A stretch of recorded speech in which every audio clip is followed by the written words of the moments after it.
আমি চিন্তা থেকে মুক্ত হয়েছিলাম, স্বাধীন হয়েছিলাম, মানে 15ই আগস্ট আমার জন্য অনেক স্পেশাল ডে। ভগবান সেই দিন আমার মনের ইচ্ছা পূরণ করেছে। আমাকে যদি সেই উপহারটা না দিত, সমাজের অনেক মানুষ অনেক কথা বলতো। স্পেশাল ডেতে স্পেশাল কিছু। সকাল সকাল রেডি হয়ে বেরিয়ে পড়েছিলাম আমার ভাইপোর স্কুলে। তার আগে বলো আমাকে কেমন লাগছে। তো হ্যাঁ, হ্যালো এভরিওয়ান, কেমন আছো তোমরা সবাই? আশা করি খুব ভালো আছো আর সুস্থ আছো। যদি ভালো না থেকো অবশ্যই নিজেকে ভালো রাখার চেষ্টা করো। ব্লগটা সম্পূর্ণ আলাদা, কারণ এটা হচ্ছে আমাদের স্বাধীনতা দিবসের ব্লগ, আর সাথে আমার চিন্তা মুক্ত মানে স্বাধীন মনের একটা দিবস, আমার জন্য অনেক স্পেশাল ডে। তো চলো শুরু করি প্রথম থেকে। সকাল সকাল বাচ্চারা চলে গেছে স্কুলে, তারপর সেই টোটো আবার এসেছে আমাদেরকে নিতে। তাই আমরা সবাই রেডি হয়ে বসে পড়েছি। কিন্তু সব বাচ্চার মায়েরা আছে, কিন্তু আমি যাচ্ছি পিসি। অনেকদিন পর বৌদিদের সাথে এইভাবে খোলামেলা কোথাও যাচ্ছি, মনে একটা আলাদাই খুশি খুশি লাগছে। তো যাই হোক, ওদের সাথে সাথে কিন্তু আমার ছোট কাকিমণি রয়েছে। এভাবে চলতে চলতে কিন্তু পৌঁছে গেলাম আমরা স্কুলের পাশে। আর স্কুলটা দেখেই আমার কিন্তু ছোটবেলার কথা মনে পড়ে গেল। মানে হচ্ছে সেই ফ্ল্যাগ তোলার জন্য আমরা সবাই অপেক্ষা করতাম, যেহেতু এটা স্পেশাল ডে, আমাদের স্বাধীনতার দিন। এখন আমরা আনন্দ উৎসব পালন করতে করতে এটা ভুলেই যাই যে লড়াই, জীবন বলিদানের পর এই দিনটিকে নিয়ে আসা হয়েছে। আমাদের দেশ স্বাধীন হয়েছে। এই বীর শহীদদের চরণে রইল আমার শত কোটি প্রণাম। বন্দে মাতরম, জয় হিন্দ, জয় ভারত।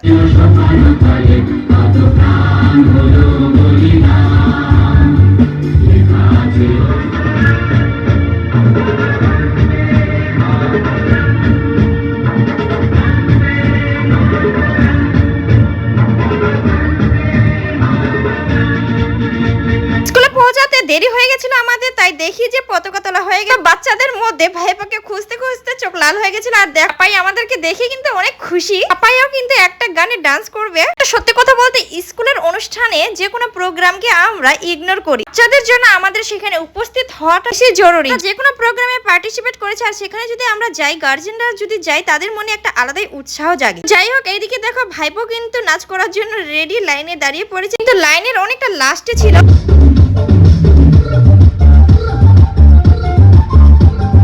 গানটা কি ছিল কিছু বুঝতে পারিনি। তো যাই হোক, ওয়েলকামের একটা প্রথম নাচ ছিল।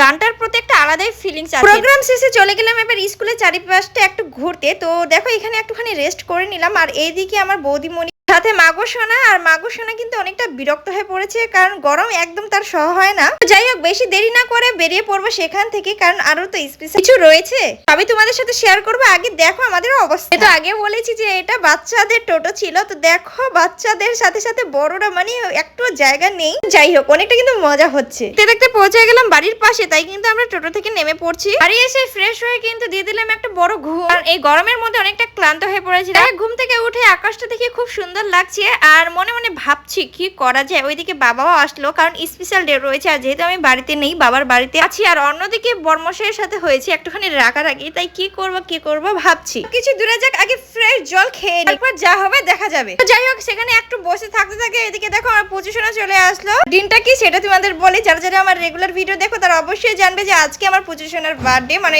2 ইয়ার্স কমপ্লিট। এখানেই থাকি বস, কিছু না কিছু তো করতেই হবে পুজোশোনাকে খুশি করার জন্য। তাই বেরিয়ে পড়লাম কিন্তু আমার সাথে বাজার করতে। বানাই তো কি হয়েছে, মা তো আছে তাই না? বাবা যদি সাথে থাকতো একটু বড় সড়ো হতো, কিন্তু মা যেহেতু রয়েছে তার সামর্থ্য মতো যা পেরেছে তা করেছে। তো দেখো বাবার সাথে চলে যাচ্ছি কিন্তু আমি বাইকে করে খড়িবাড়ি বলে কথা এমন কিছু নাই যে খড়িবাড়িতে পাওয়া যায় না। তো যাই হোক, দেখো প্রথমে নিয়ে নিলাম আমি মিষ্টি, কারণ আমাদের বাড়ির সামনে কালী মন্দির রয়েছে, আর সেই কালী মন্দিরে পুজো করার জন্য। তারপর এদিকে দেখো আমার দিদা যেহেতু পান পাগল, তাই নিয়ে নিলাম তার জন্য পান। তারপর চলে আসলাম সবে কেক কেনার জন্য। প্রথমে দেখে যেটা আমার পছন্দ পড়েছে সেটা হচ্ছে নিরামিষ, যেহেতু শ্রাবণ মাস চলছে, আর এই কেকটা।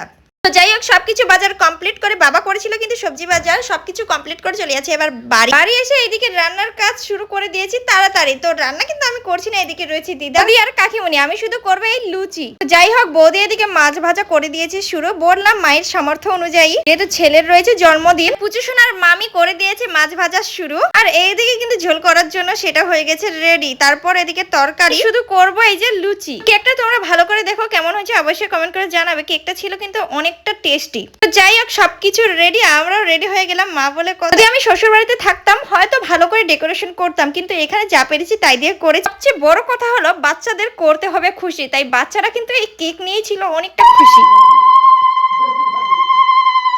এভাবে বাচ্চারাও করলো অনেকটা আনন্দের সাথে, আমরাও। সবচেয়ে ইম্পর্টেন্ট যেটা সেটা হচ্ছে আমার পুজো সোনা পেলে অনেক অনেক আশীর্বাদ। উপহার টাকা পয়সার চেয়ে সবচেয়ে বেশি ইম্পর্টেন্ট বড়দের থেকে পাওয়া আশীর্বাদ। যেহেতু পুজো সোনা অনেক ছোট তাই এইসব করতে করতে পুজো সোনা হয়ে গেছে বিরক্ত। মাসির পর চলে আসলো কিন্তু মামিমার কাছ থেকে আশীর্বাদ নেওয়ার পর চলে আসলো বড় মা, তারপর হচ্ছে চলে আসলো নানু নানি। যাই হোক বাবাকে দেখে কিন্তু পুজো সোনা হয়ে গেল অনেকটা খুশি। যখন আমি বাবার বাড়িতে থাকি আমার যে কিন্তু পুজো সোনা বাবার কোলে থাকে বেশি। যাই হোক মেনুতে ছিল মাছ, আলু, পনির, একটা তরকারি ছিল কিন্তু শ্রাবণ মাস, তারপর ছিল সাদা ভাত আর একটা অনেক কিছু দিয়ে তরকারি। তো সবাই খাওয়ার পর কিন্তু বসে গেলাম আমরা। যাই হোক আজকের ব্লগটা এখান থেকেই করছি সমাপ্ত।